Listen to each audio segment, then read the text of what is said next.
Les années se suivent et se ressemblent visiblement chez nous en période de fête de fin d'année.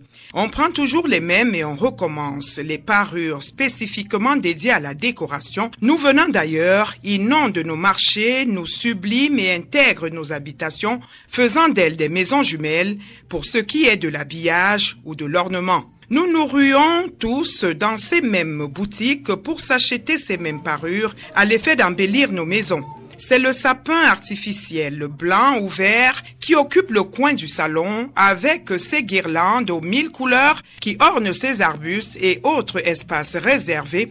Et c'est de façon régulière que cela intègre nos habitudes sans qu'on se pose des questions. La fête de Noël en est une véritable illustration dans les milieux publics, les domiciles, les églises où la venue de l'enfant Jésus est célébrée, c'est le même décor. Il en est de même pour la Saint-Sylvestre et ses bals qui la caractérisent, pour ses masques multicolores et effrayants arborés au cours de ces soirées festives. Jusqu'à quand allons-nous accepter cette aliénation? Ne pensons-nous pas devoir valoriser nos richesses pour créer nos propres accessoires d'embellissement? N'avons-nous vraiment pas d'idée dans ce sens? Qu'apportons-nous à ce concert des nations? Nos grands-parents célébraient jadis ces fêtes au village, se servant de nos palmes et autres plantes de la forêt pour décorer les espaces. Même ces sapins, nous les avons en plantes naturelles.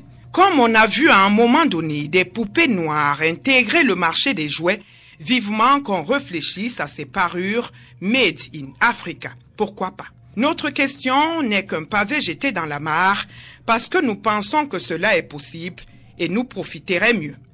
Nous avons convoqué le regard d'un anthropologue pour nous aider dans la réflexion, le professeur Paul Abouna. Nous vous disons merci d'honorer notre invitation. Merci, madame, de m'avoir convié à cet échange. Alors, vous venez de nous écouter. Quel est d'emblée votre point de vue à ce sujet? Mon point de vue est connivant au vôtre.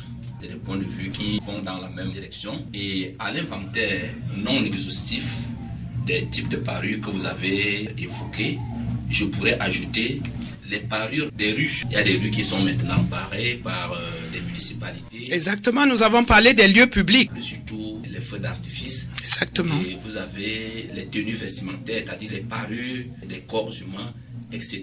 Donc je crois que cet inventaire-là est loin d'être... Alors, et donc, vous ne vous dites pas que je rêve de penser qu'on pourrait faire de nos richesses beaucoup de choses? Non, vous ne rêvez pas, madame. Vous ne rêvez pas, et surtout lorsque vous parlez à quelqu'un qui a vécu, il y a de cela quelques dizaines d'années, des façons de fêter les fêtes de fin d'année autrement, avec d'autres parures. Je me rappelle, lorsque j'étais tout petit, à l'occasion des fêtes de fin d'année, les parures étaient les parures de déguisement avec les matériaux récupérés ça et là. Oui. Des jeunes gens et même des jeunes femmes se déguisaient et dansaient de maison à maison. Ça, c'était de matériaux de récupération. Dans mon village, on a fêté ça et les noms locaux étaient là. On fêtait les bandoum. C'était vraiment quelque chose de différent de ce que nous voyons aujourd'hui avec des systèmes de parures totalement différents. Donc, pour dire que vous prêchez à un converti, aujourd'hui je suis parent et je sais ce que ça coûte de se conformer aux nouvelles façons de parer les individus, de parer les espaces, parce que ça coûte toute une fortune.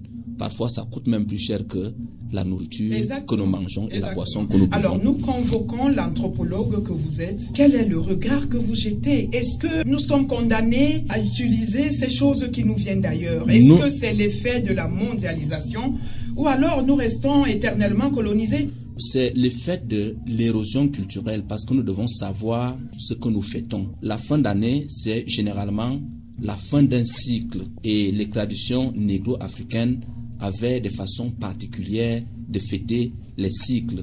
Ce que nous voyons aujourd'hui, c'est une forme de colonisation, de diffusion des fêtes telles qu'elles se passent ailleurs avec les éléments de la culture matérielle exportés et qui ne sont même pas naturels. Vous verrez par exemple la neige artificielle, oui, les sapins, un certain nombre de choses que nous retrouvons dans les systèmes décoratifs ici sont des éléments qui nous viennent des écosystèmes que nous ne connaissons même pas. Que nous ne vivons pas. Que nous ne vivons pas. Oui. Lorsque vous voyez les motifs qui apparaissent dans les jets de lumière, dans les ampoules, je crois que c'est des choses qui n'ont véritablement rien à voir avec notre culture, notre civilisation. Alors, on l'a assez dit là. Quel est le problème? Qu'est-ce qui coince? Je pense que ce qui coince, c'est la philosophie de la célébration.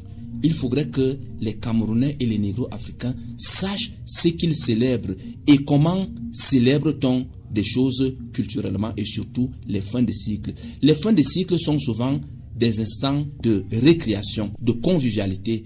Et quand on dit récréation, c'est une sorte de désordre paisible, c'est-à-dire une absence de règles, de façon ludique. On n'observe pas les règles, mais en même temps, on joue. Et je pense que la situation n'est pas aussi désespérée que cela.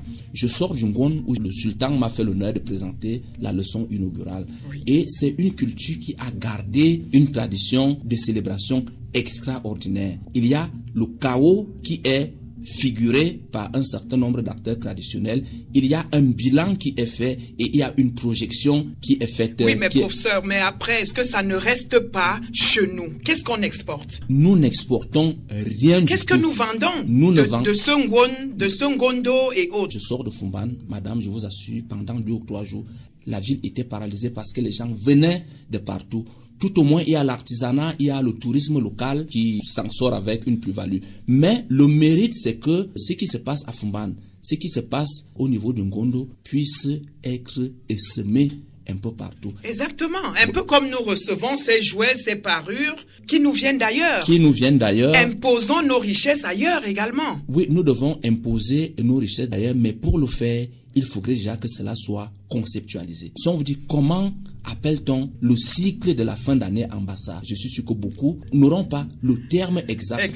Beaucoup n'auront pas la scénographie exacte. Donc vous voyez ailleurs, les fins de cycle sont célébrées par des ambiances carnavalesques. Mais faisons pareil. Absolument. Faisons pareil. Donc, et vendons ce que nous avons aux autres également. Absolument. Et c'est pour cette raison que je félicite la lumineuse idée que vous avez eue de parler de ce sujet vraiment qui est original. Mais oui, ça fait réfléchir. Cela nous donne donc la possibilité de réfléchir et peut-être l'an prochain, si j'ai l'honneur et le plaisir d'être encore invité par vous, nous parlerons de ce que vous êtes en train de dire là avec beaucoup de... Mais dites-nous, est-ce qu'il ne faut pas pointer du doigt les politiques quand même dans ce sens? Je pense que sont tous responsables. Oui. Il faudrait que... Il y a une impulsion qui doit être donnée. L'impulsion doit être donnée. Vous le faites déjà au niveau des masses médias. Je crois que nous ne sommes pas dans un état qui est sourd. L'État attend des propositions et je pense que ce que vous faites est louable. Les intellectuels doivent également attirer l'attention des pouvoirs publics. Les économistes, ils peuvent faire un état de lieu. Qu'est-ce que nous dépensons en termes de pouvoir d'achat pour nous approprier toutes ces choses-là. Et je pense que si une bonne réflexion est menée là-dessus, on peut faire un colloque, on peut faire des débats au niveau des masses médias là-dessus pour attirer l'attention des pouvoirs publics. Je ne vais pas me substituer à elles, mais je crois que des bonnes propositions comme celle-là seront acquises avec bienveillance. En effet, nous n'accusons véritablement personne parce que nous sommes tous fautifs et j'imagine bien que même chez vous, ces parures vont être ou ont été achetées parce qu'aujourd'hui, les femmes, les enfants, c'est tout ce qu'ils aiment en fait. Non, en tant qu'anthropologue et en tant que quelqu'un qui a vécu, il est absolument interdit d'acheter le sapin chez moi. Ça n'existe pas. Et nous décorons les arbres qui sont tout autour. Et j'ai pu vous assurer, lorsque nous sortirons de ce studio, je vais vous montrer des tenues traditionnelles que j'ai achetées à mes enfants. Et les enfants acceptent ça? Ils acceptent, ils en redemandent même. Je vais vous surprendre. J'ai 2 filles. Samedi de la semaine passée, ils ont fait la journée traditionnelle. Oui. Elles sont allées là-bas en peau de panthère. Elles ont été les stars de leur établissement. Et je le dis pour que ceux qui ont vécu ça à Monti puissent témoigner que c'est véritablement cela. Ce sont mes filles qui ont choisi cette tenue-là. Apprenons à nos enfants à être socialisés traditionnellement. Et je pense que chacun des parents que nous sommes est responsable de cette situation d'extraversion de nos valeurs, d'extraversion de nos façons de nous paraître. J'en viens justement pour sortir par là. Quel est le message que vous adressez aux parents, aux jeunes et à tous ceux qui vous écoutent en ce moment? Le message que j'adresse aux parents et aux jeunes, c'est le message que Einstein avait agressé pour dire que le péché originel de l'humanité, c'est l'ignorance. Je leur dis en tant qu'anthropologue que nos cultures sont fécondes, nos cultures sont remplies, nos cultures sont riches de 1001 manières de nous parer. Et ces parures-là, pour les femmes, elles sont sensuelles. Elles donnent envie de les épouser. Mais voilà. Ces parures-là, elles ne coûtent pas cher. Donc nous avons tout à gagner à nous parer traditionnellement et à inviter les autres à suivre notre exemple, et cela permettra à nos cultures, à nos traditions de se transformer en valeur marchande, en quelque chose qu'on peut exporter et que cela nous rapporte de l'argent. Voilà qui est dit, valorisons nos richesses, c'est le fin mot. Nous vous disons merci, professeur Paul Abouna, d'avoir accepté notre invitation. Merci infiniment, Madame Bousnoum, très honorée d'avoir répondu à vos questions.